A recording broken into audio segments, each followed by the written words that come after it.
Welcome to Taranaki Foodies with Area 41. The tastiest food show on the Most FM.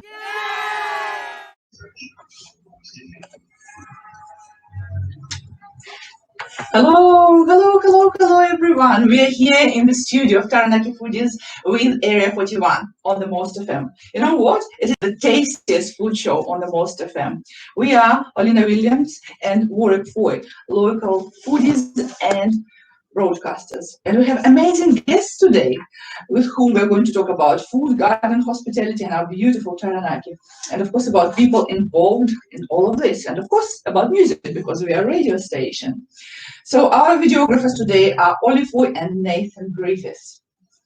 And our guests, amazing, very tireless,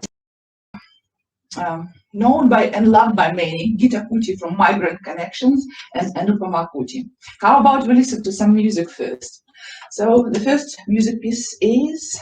You haven't let me say hello yet. Oh, I'm so sorry. This is my aging brain, I suppose. Sorry, Warwick. Namaste. Very good. So we're listening to Latchkey Kid Recipe Book. Let's listen to this. Who chose this? I did. Well, she has them And she approved it. and I was like, Got it out of a magazine. But baby, she could always be safe with me. I mean, I never tell her so. the original reason we got together is a recipe book, so I thought that we would honor it with a song as well. So From the Latchkey Kid recipe book. When you get out of school, your mama ain't home yet. And you said she watches so. another thing is that the Most FM is the alternative music radio station, so we don't do kind of pop hits and things like that. We have a lot of interesting personalities who are able to choose interesting music.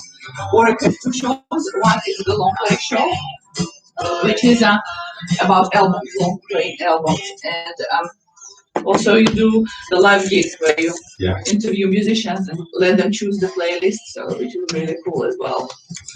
We have a guy who does only two guys who do blues. Yeah, we do only people who concentrate only on hearing music, which is actually quite well supported around the whole New Zealand. And yeah, so many. Virginia Winder does a show with us, and the show is called Waxing Lyricals, which is waxing is like a movie now, waxing lyricals, and she's quite cool as well. I mean, lots of interesting personas. Yeah. Yeah, that summed it up pretty well. Yeah. And we've been supporting Taranaki Multi-Ethnic Council for a while. Hope that next year is going to be the best year ever.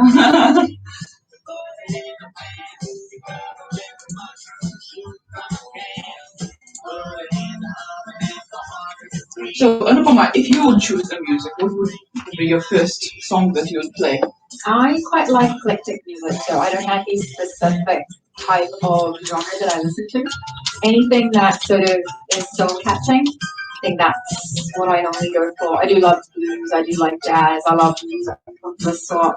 I like music, country western, I love Indian music, classical, instrumental, so Arabic. Well, because you're a dancer, you dance under specific influence music, so it's more like Arabic music, right? Well, when I'm dancing with the group, usually yes, but when I'm dancing, I can dance to any particular tribal music you prefer? We do a lot of tribal dancing, but a lot of our music is we dance to all sorts of music, so it's not necessarily to like traditional tribal. Oh, we do Indian, we do Oriental. So there's a lot of Oriental tribal dancing that uses different types of string instruments and drums, so it just depends on. Awesome. That's really good. I've been dancing myself. I've been dancing for 8 years when I was living in Ukraine, and our dancing group was a folk group. So we started with Russian, Ukrainian, we danced the cultures all of Soviet Union, so there are different countries, and we did this, and it was quite amazing because classical folk dance is very technical. There's a lot of elements that's supposed to be executed very, very precise. And yeah, so of course there is a classical ballet and classical contemporary and many more. But I think this is very, it teaches you how to kind of be modest, but at the same time go to perfection. Mm. Yeah, it's a source of discipline. Yeah, very personal discipline. Yes, that's right. So, do you belong to the group that we will talk about later, probably? Yeah, sure. Hey, welcome back to Taranaki Foodies with Area 41. It is Alina Williams and Warwick Foy. Hello, Warwick. Aloha. Namaste. Namaste. So we just listened to the first piece of music, which was called Lechki Kid Recipe Book. And the reason we talked about it, because we have guests who published an amazing recipe book recently. And we would like to say hello to Geetha. Hi, Geetha. Hi. So Geetha, it's lovely to have you in the studio. You are the head of the Migrant Connection consultancy, and it has been there for a while. It has been recognized all over Taranaki, and you're founder of such that gives advice for migrants for how many years? The Migrant Connections Taranaki started in July 2014. And gosh. yeah, it's still going strong, and now almost 7 years. Almost 7 years, Yeah, not 7 far years, from and July. And now, yeah, we have been supporting migrants, cross-cultural, and students in Taranaki. Oh, that's wonderful. We definitely, and the numbers are growing, and I believe that enriches our culture, and it actually helps to create genetic pool that is resistant to diseases and so many other things, which I heard about it. I read about some research. It's challenging for them to come to a new country and settle. Mm-hmm. Yeah, it is. What form does the entity take? Is it just a group of volunteers, or is there some legal structure? Yeah, I do have a few of them, and but they did come only for few hours, Right. and then when they get a job, they move on, or other commitments, they just move on. So it's mainly just a Yeah. core of people who've been doing the role for, as you say, nearly 7 years. But I'm the main coordinator, handling all the activities, the workshops, and giving advice to people, and then issues, and with the service providers and the employers. So it's mainly my job to do that, and it's just private, very confidential. Of course, that would be Recording everything important. very confidential, because it's privacy. Mm-hmm. We can't pass on the information to another person. I understand. So my next question is, what is the driving force in setting up Migrant Connections? What was your driving force? I was the coordinator of Settlement Support New Zealand, which was of immigration, and I was working for Taranaki Employment Support Foundation. After 8 years, the immigration decided to close down because the ministry, new ministry they wanted to close down. So in 2014, June was the last, last time that they would say that we are closing it on such and such a date. So all the stakeholders, the few employers and New Plymouth District Council decided that we want to still keep the service going with another initiative, as I've got all the expertise because I have built up. Yes, you definitely did have build up. You have a name, a lot of people know you, and this is pretty amazing. Then we started the initiative in July, but there were a lot of challenges, and I didn't give up. Well done. Sometimes not giving up and just standing strong is really hard, but in important. 1.5 years' time, there were few of them who supported me very well. One is the Bishop's Action Foundation, and then the community law. Yes. Yeah, the manager of the community law. They supported me very much to build up the initiative. And yeah, that's how we are here. Oh, that's awesome.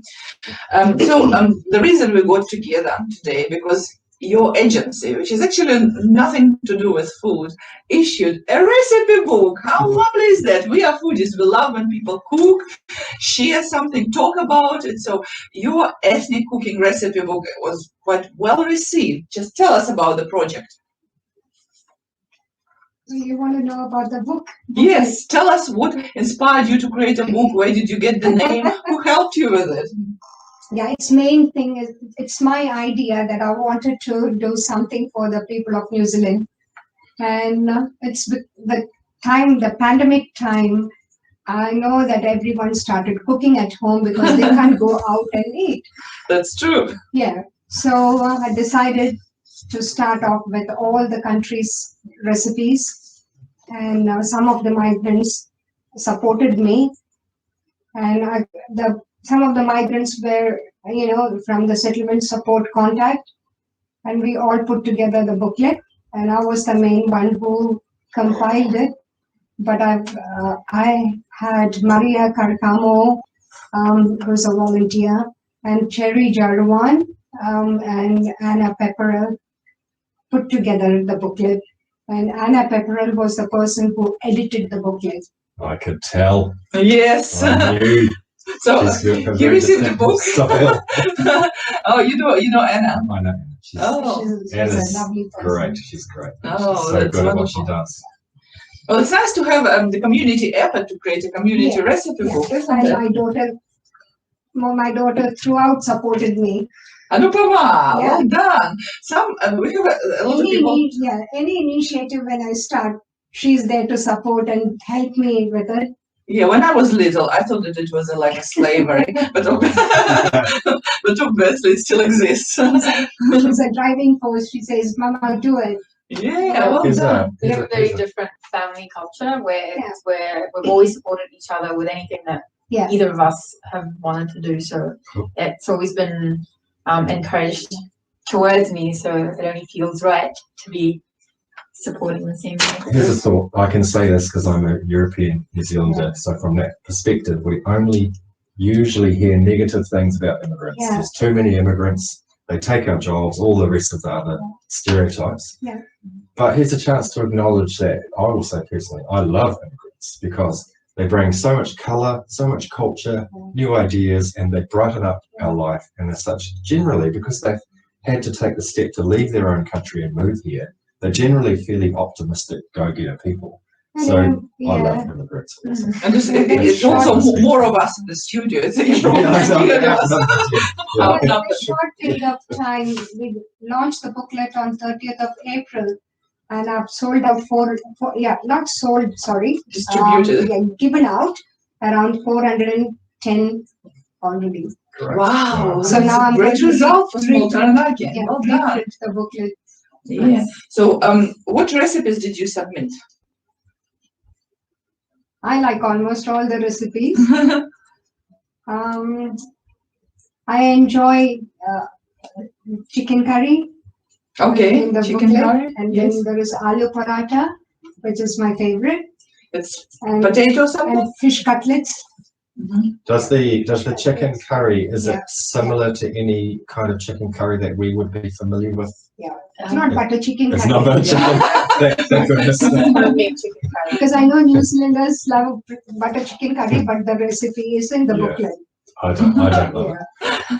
It's too sweet, And isn't then, it? Yeah, vegetable korma, and and butter cake. You can you can ask my son who's here. We actually ban butter chicken in our house. It's banned. we have Indian. We have Indian. You have to have something that's not butter chicken. Or if they're eating it while you're not at home. He gets to have it when I make it, or when we have visitors who want to have it, right? Yeah, I don't have it last night. No, true.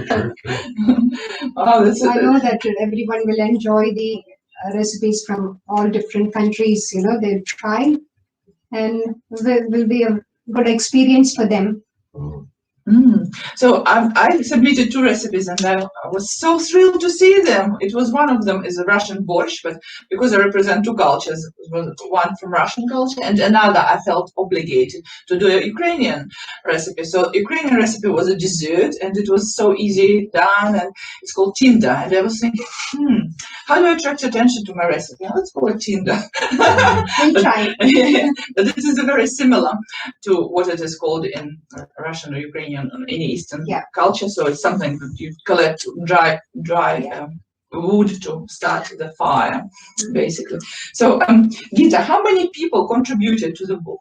Around 16 migrants. Wow, that's great. Different cultures. They all represent different cultures. A few of them are mine as well. My favorite ones I have included. Did you get any recipes that you didn't want to include? Probably not. Yes, I did, but I'm not going to say. Because next question you're going to ask, what will they? Yes. So how many cuisines are represented in the book? Around 131 recipes. Wow, that's pretty amazing. So, yeah.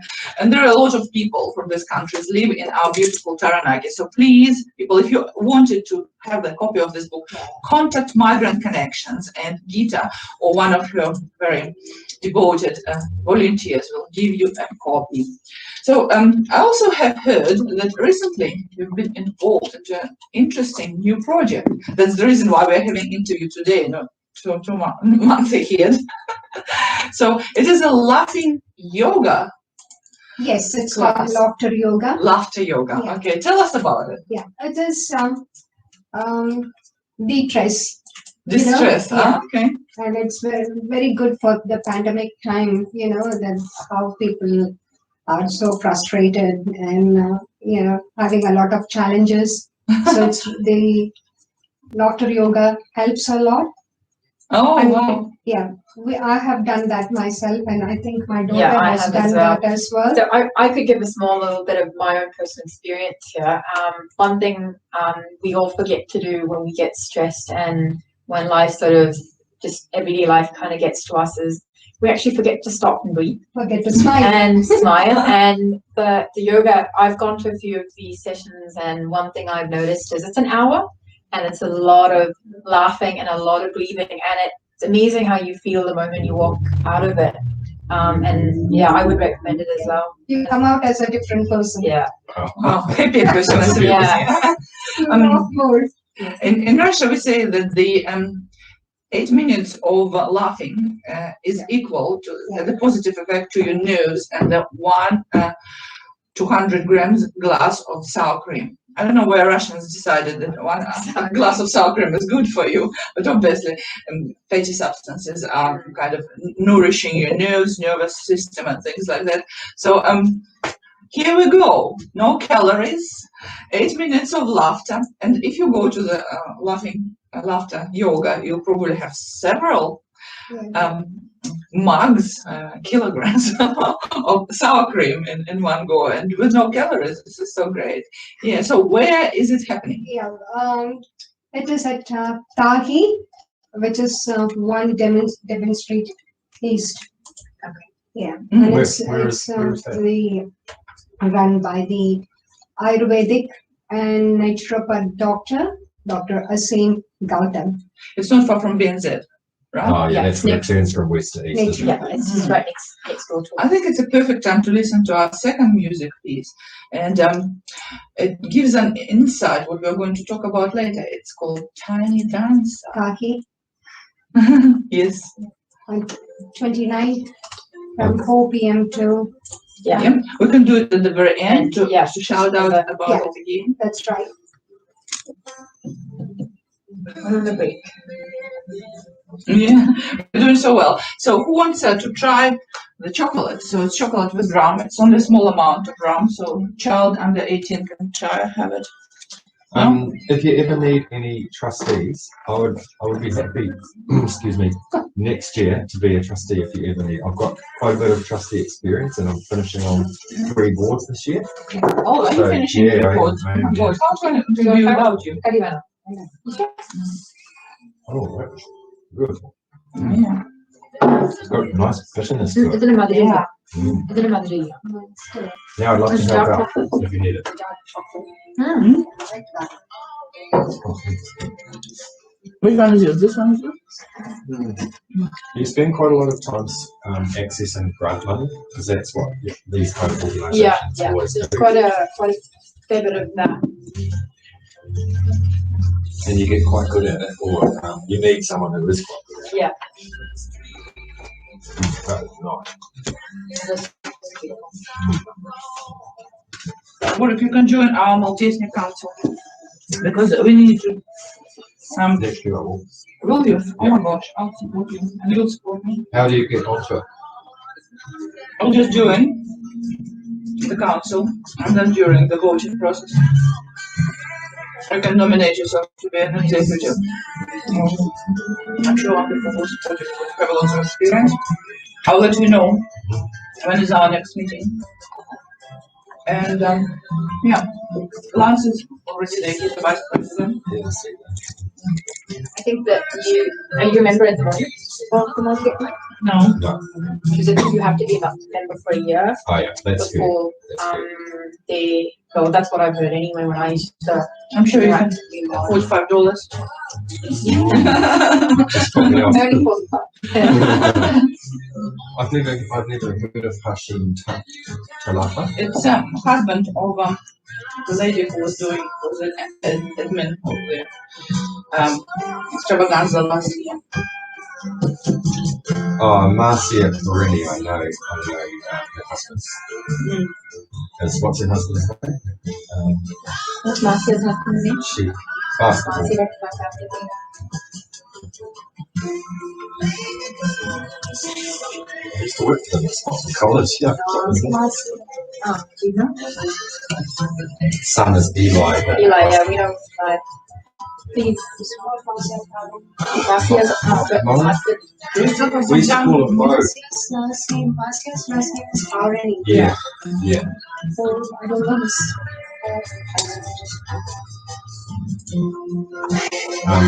Yeah, she's a nice lady. Yeah. She's lovely. Marcia. Marcia, Lovely. she's one of my trusted. Yeah, I'm looking at it.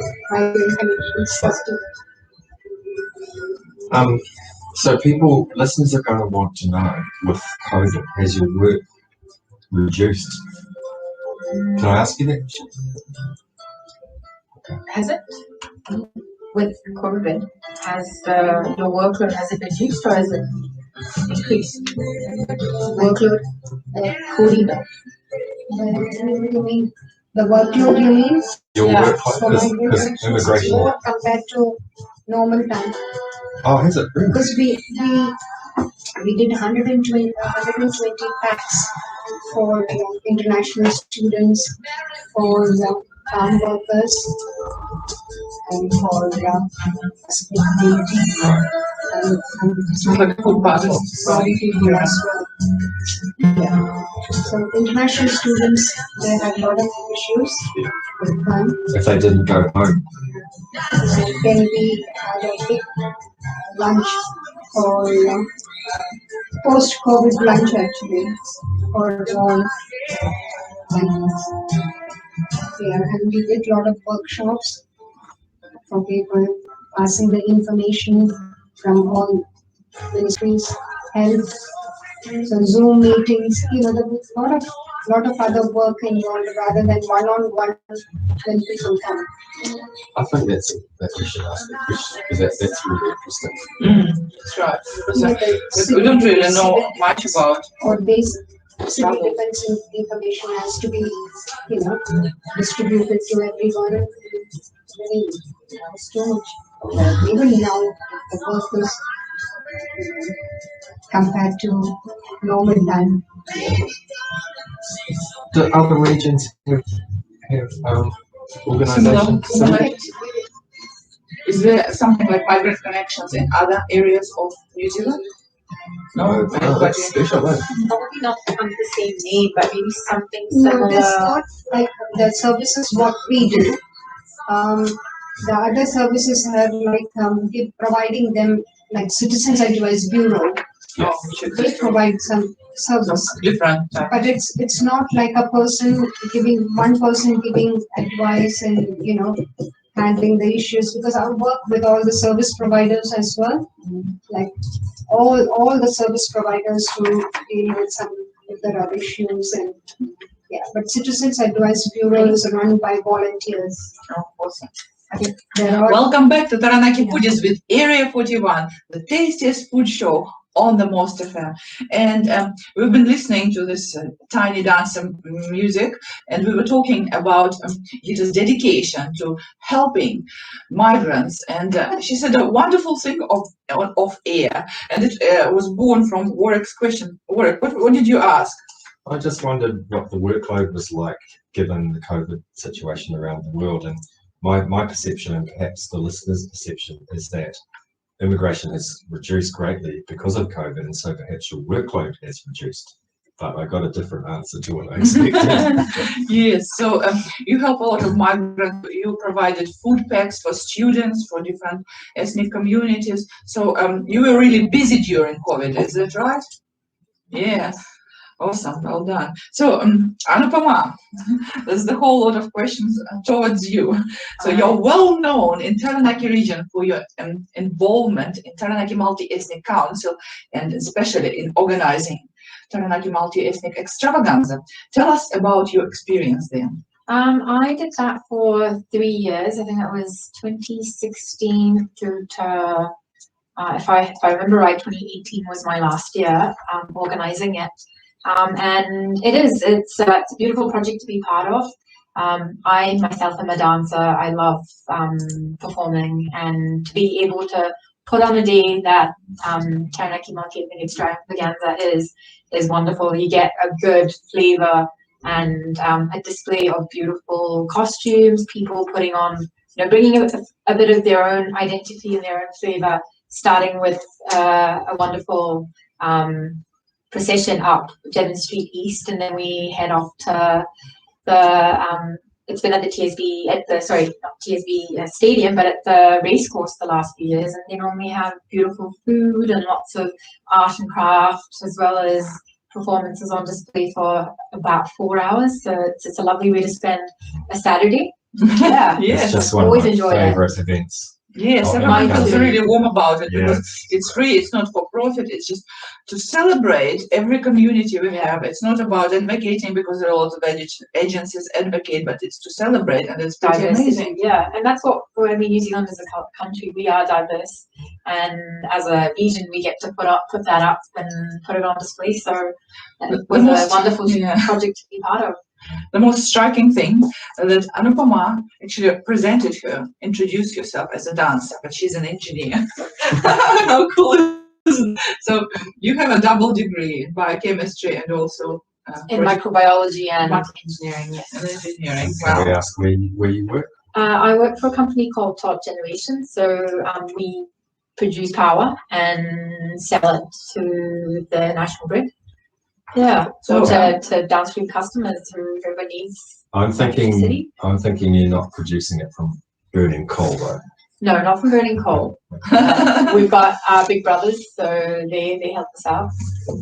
So you're working in male-dominated industry. Most of the people who work in the oil, or gas, or energy sectors are males, and engineering is also male-dominating kind of a field. Yeah. What inspired you to become an engineer? I've always enjoyed problem solving, and my father's an engineer as well, and yes, I'm a bit of a daddy's girl, and I've always enjoyed conversations with him, and the aspect of his job that involves a lot of problem solving.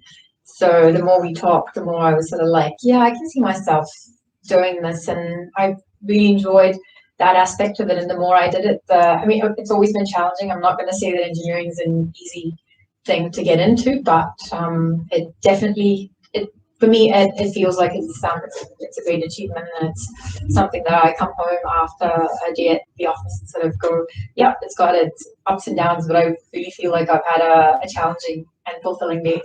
So yeah, I think I'd say definitely my dad had a big part to play in that, and my mom as well. She's very encouraging.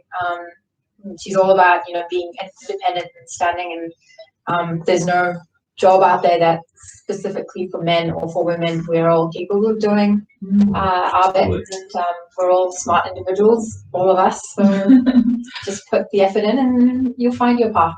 You're going to find yourself coming along to my school and talking to my students. That's really good idea, Warren. Sure. Yeah, it comes with the job description. I'm sure it's in one of this. And you can talk to two generations. Yeah. I'll say anything to encourage kids to you know, follow a path that they enjoy and to give it a go.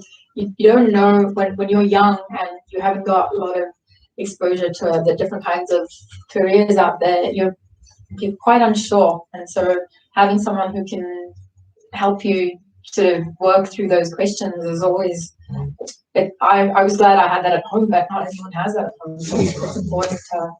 It's interesting you say that. We often end up on this topic on the show. Yes, because of you. That's what I did for a podcast, but I think it's also because the people who come in here are engaged in the community and go-getters, and they have a passion for what you just said. Is that when you're young, it's hard to see what's out there, and you want to help improve that situation. Definitely, and I've always sort of looked at it as children are our future, and if we cannot put the time, effort, and our resources and energy into helping them blossom, then as a community, we've actually let our future down.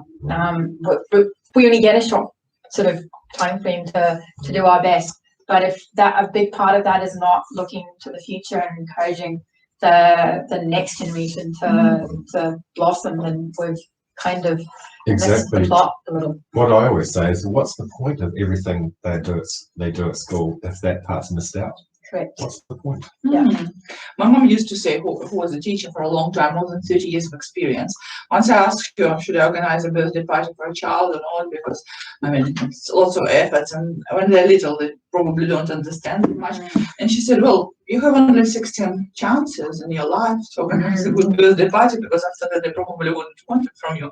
So, and they don't remember the first 5.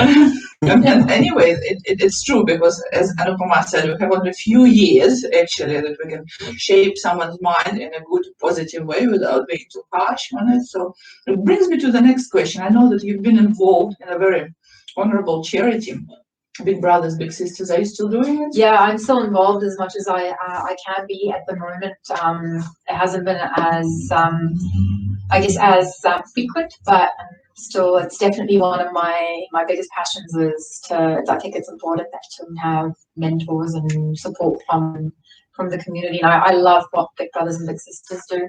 So every time there's something on, I'm always there, eager to support and get behind it. So yeah, it's definitely one of my favorite charities, I think, that I've been involved with. So apart of your parents, who was your mentor in life?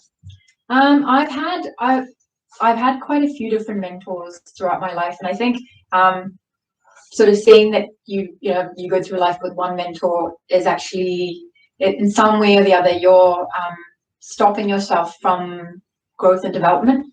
Having mentors throughout your life and in different parts of your life really does help, because it helps you become a far better individual. So yes, it always started off with mom and dad, but when I went to uni, I had some great lecturers and TAs that really helped guide and help me sort of develop into the kind of engineer or the kind of individual I wanted to be in my work environment. And then when I moved on to my career, then I've had a few mentors over there that sort of helped me shape my life in that direction. Other than that, I've always believed that it's important to have positive-minded individuals around you with experience in life that you can learn off and you can grow with. So I've been very lucky to have those sort of mentors around as well. So yeah, it's really hard to say that there's one that will define and help you become the individual you are. I've had quite a few that have supported me in my journey in life. So you are one of those role models that kids need to listen, as Warwick said, and this is wonderful, because we are representing you're representing the new generation that actually is caring, but at the same time they're quite pragmatic, so they're not distant from earning and materialistic things as well, and value the quality of life. So it brings me to thinking, are you Kiwi or are you Indian? Actually, what culture do you associate yourself with? So I, of course, my origins are Indian, and a lot of my foundations have started off and have been, I guess, based on the Indian culture. I grew up in the Middle East for most of my early years, so my bit of Indianness is actually from my family, not from my environment as such. So growing up in the Middle East, the cultures are very close to one another, and so it's a beautiful blend. It's a lot easier to pick both up and make it what you want. I would say that more than anything, I do identify myself as a Kiwi because I've lived here more than anywhere else in the world. So this is home for me, and I don't think that's ever going to change. No matter where in the world I go, I think I'm more of a Kiwi than anything else. But prior to all of that, I think I am a citizen of the world first, because that's how I like to sort of identify myself as. That I like to go anywhere in the world and fit in and be one of them, immerse in their culture, learn about the language and the culture without sort of seeing any bias. It's a difficult thing, but that's how I like to identify myself. So the more I think of it that way, the easier it is to put it into practice as well. Well said. What age were you when you arrived in New Zealand? I was 12. Right, so yeah, it really has been your home. For more than 2 decades, and the first sort of 12 years was in the Middle East. Whereabouts in the Middle East? In a country called Bahrain. Yeah. Interesting. Oil country. Yes. So my father worked for Caltex in Bahrain for about 23 years before we decided to make the move here. So yeah, that was where it all began for me. What you just said reminded me of a friend of mine who lives in Worcester, which is in England, and we were talking about Brexit, and I'm not a fan of Brexit. I can happily say that publicly. He's not either. And one of the most compelling things he said to me about the whole debate of Brexit was that he, being a late 40s Englishman, doesn't see himself as an Englishman or even a British person. He sees himself as a European person, one of the 25 country member states of the EU. He's a citizen of that block of countries. And so for Britain to leave Europe through Brexit, for him is just losing fatherland. He just can't abide it. He's thinking about leaving the country. Okay. Wow. So I think what you said, we do define ourselves often by our race or our ethnicity or the country we are from, but it doesn't actually have to be that way. No. And it's such a mixed topic, because in the modern world you can be born in a family that represents two cultures, and grown up in the third country, and then you probably study later on in the fourth country and maybe have a partner from the fifth country, and you both move to the sixth country. So our children are going to be like that. They're going to be global citizens. It also comes up in the debate about Maori wards and other issues to do with Maori things. That, what percentage Maori are you? Well, that's a really European construct. If you think you're Maori, if you feel that you're a Maori, then you're Maori. You don't have to justify the number of genes you've got. Exactly, it's unmeasurable. Country. So, what you said about your Indian heritage, I was thinking that I've seen you on the stage, and you were so beautiful. You danced with such a grace, and it was an Indian dance, right? And I've heard that Indian kids, both males and females, learn how to dance from an early age of 5. Is that true? It's really hard to sort of, it's hard to sort of make a statement of that sort, because it all depends on the parents who and the children themselves, whether the kids do decide that they'd like to learn to dance. So it's not compulsory. It's not compulsory at school at all.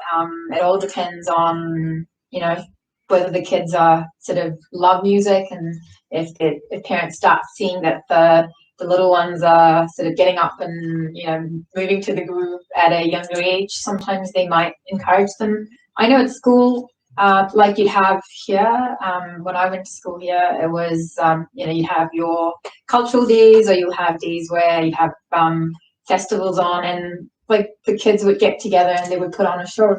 And a lot of that happens over in India too. And I think it depends on whether the parents want the kids to take part, and if they do, because we're such a diverse country ourselves, that if you go from one state to the other, or I don't know, even maybe a 3-hour drive from one city to the other, you've got a big change in food and language and culture, in the type of dance, the costumes, and the music. So it all depends on.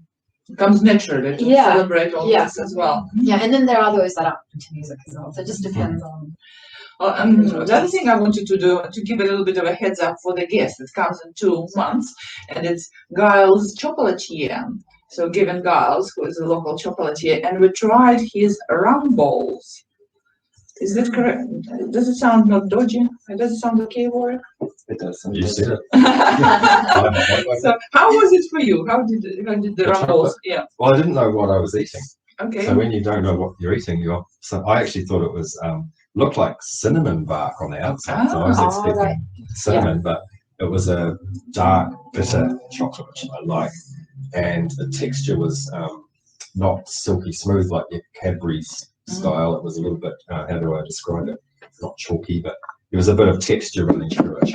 Okay. Yeah, Slightly greeting. Yeah. Tasted artisan, homemade sort of feel to it. Did you like it? I did as well. It was beautiful. It kind of felt like a bit of a cross between chocolate but truffle. So it had a chocolate coating on the outside. It felt very soft, like again, not like a Cadbury Milky Bar, or sorry, it's not Milky Bar, Cadbury Dairy Milk, sort of soft, but definitely was delicious. So we have in the studio a guy whose name is Nathan Griffith, and he's a social media manager, and he's also the leader of the group for the foodies. We go and try food and do reviews, food reviews. And Nathan, would you like to give a review for the chocolate? Sure. Something I would add to those great descriptions of this chocolate is that it had a really long-lasting experience. But when I put it in my mouth, I kind of sucked on mine and it melted, and it got my imagination going for all the flavors that were going on. And I don't know, I wanted to describe to everybody the kind of taste it was, and besides obviously being the rum, but I came up with the Mora bar. It's a little bit like a Mora. Yes, that's actually a good point there, the Mora bar, because it has the 2 textures. Well done. Yes, and also we have another person, which is the star of our team, because he's rising, and his name is Oli Foy, and he is also an artist. Okay, come on, Oli. That was really good. It's like when I put it in my mouth, it's got a nice crunch to it, and then like it melts inside your mouth, and it's kind of good, kind of bitter, so it's not too sweet, and I could like eat it all day. The main question: will your mom kill me because it has some ramen? I mean, I don't know what rum tastes like, but I can't taste anything like that. So, yeah. I would think the alcohol of the rum would have been burnt off in that. Yeah. I was joking, of course. I wouldn't give anything harmful to child, especially someone else's child. Awesome. So we are coming to the end of our show, and it was really nice to have you guys here. I would like you to make the final announcement of what projects are you involved, or maybe talk about this laughing, whatever you would like to say it now. Laughing yoga, laughter yoga. Thank you for having us. Yeah, thank you so much. So laughter yoga happens next Saturday. Yeah. What time? It's at Tahi Center. And what time does it happen? It is 4 p.m. At 4 p.m. The same time as our show starts. Yes. Okay, so thank you so much for coming. It was having us. Such a pleasure to talk to you. And we are about to listen to the third piece of music, which is called Dancer, devoted to a beautiful Anupama Kutty. Awesome. So I'll say the wrap up afterwards, Okay. and you can play your music. You wanted to play this water I'm going to polo. play for you. Do you want easy like Sunday morning? No, because we have only one. I'm going to play something else. Surprise. Surprise. I'm in love with the dance. So, if I could, can I give you my email address? Yeah, or if you've got a card, it's either. I haven't got my card. I don't think. But I grab Here's your a number piece of and I paper. can actually send it to her. Because I do this thing, we have this thing called GEMS, which is a, Do you want to just put it in here? sure, And you can put your email in once you've saved it. sure.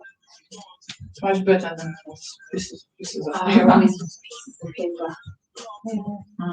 I always They end up everywhere. And I get people in to It's talk work about, or Yeah. FOY. FOY, yes, to talk about all kinds of stuff. Because the girls have a really warped perception of what engineering is. They do, and it's just you know, it's that whole thing of women and men have different roles that they play, and so we get into this sort of mindset where everyone tells them, "Oh, a girl would never go do that." I mean, I've heard that a lot too. Not from my parents, funny enough, but from other people on why would you go do that? Are you very traditional? You're in a family setting? No, I'm not very traditional in that sense. We share all our roles. We do everything together. And main driver is that when one is busy, the other sort of just pulls their weight a bit more. And if both of us are busy, we just sort of we'll figure it out together, and that's just how we kind of roll. So I love that. That's just, you know, my husband doesn't have the expectation that, well, why is there no food on the table? But I love to cook, and I didn't realize that until I got married. Yeah, he loves everything I cook, so even better. It's called recognition. He's an engineer as well. Where does he work? He works for Burley. Oh, yeah. Yeah, so he's a rotating equipment engineer over there. And he's of Indian origin, but like as you said, you know, we come from two different parts of India. He's grown up in India, and I grew up over here, so we're culturally very different. Yeah. But we have some, you know, the way our parents have brought us up has been very similar. So we just seem to very nicely blend in the way we do things. Where did you go to school? I went to Girls High. Yeah. So, did you have a tradition? Welcome back to Taranaki Foodies with Area 41, the tastiest food show on the Most FM. We had wonderful Geetha from Migrant Connections and Anupama Kutty, and we had such a wonderful conversation about diversity, about female role in the society, about devotion, about helping migrants, about how migrants enrich New Zealand culture. And few words from our sponsor, Area 41 on Brougham Street. Try their weekend's bottomless lunch. Inquire on their website and socials. Bookings are essential. Ask their sommelier about their wine list and about their cocktail list. They are amazing. Thank you for listening to Taranaki Foodies with Area 41. And now we are going to take some selfies and post them on Instagram and Facebook. Tune in to 100.4 FM every Saturday at 4 p.m. Remember, there is a live recording of this interview online on Taranaki Foodies with Area 41 group page. Meet you next Saturday at 4 p.m. on airwaves. Bye-bye, my gourmetarians and gourmetanauts. Bye-bye, work. Bye-bye. This is my pain.